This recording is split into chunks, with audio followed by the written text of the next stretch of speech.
శ్రీ వీరభద్రస్వామి దేవాలయం బి జరావారిపల్లి. ఈ గ్రామం పలమనేరు నుండి తూర్పున 6 కిలోమీటర్ల దూరంలో కీలపట్ల పంచాయతీలో ఉంది. ఈ ఆలయం శిథిల గ్రామ ప్రాంతంలో శిథిలమైపోయిన ఆలయ ప్రాంతంలో పునర్నిర్మించబడినది. ఈ అటవీ ప్రాంతంలో ఒక పాళ్యం ఉండి పాళ్యంతో పాటు చాలా అనుబంధ గ్రామాలు కూడా శిథిలమైపోయినవి.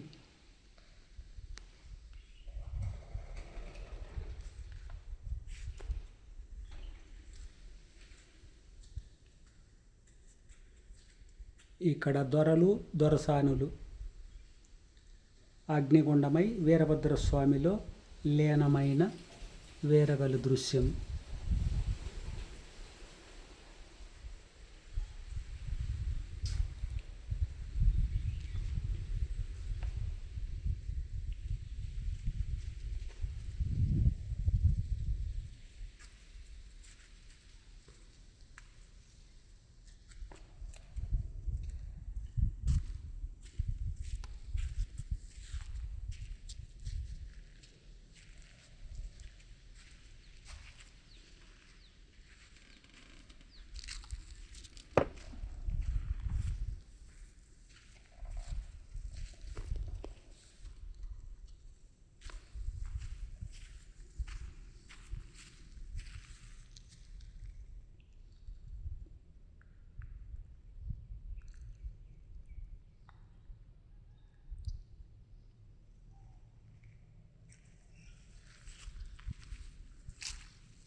ఈ పాళ్యం ప్రాంతంలో ఒక యుద్ధము జరిగి పాళ్యం దొరలు సైన్యము చనిపోగా వారి జ్ఞాపకార్థం వీరగల్లులు వేయబడినవి.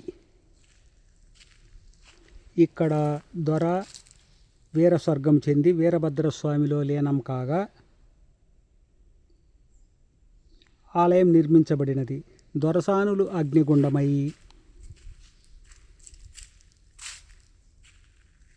గంగాదేవిలో లీనమైనారు.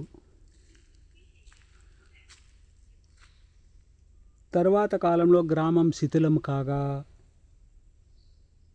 కోట, బురుజులు, ఆలయాలు శిథిలమైపోయినవి.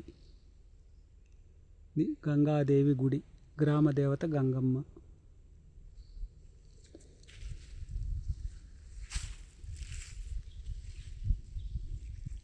అనంతర కాలములో గుర్తించిన భక్తులు ఈ పవిత్ర ప్రాంతంలో తిరిగి వీరభద్రస్వామి వారికి ఆలయం నిర్మించి పూజాభిషేకములు నిర్వహిస్తున్నారు. ఈ ఆలయంలో నిత్య, వార, మాస, పండుగ పర్వములందు పూజలు, వీరభద్రస్వామి జయంతికి అగ్నిగుండాలు, ధ్వజపటం ఊరేగింపు కార్యక్రమాలు జరుగుతాయి.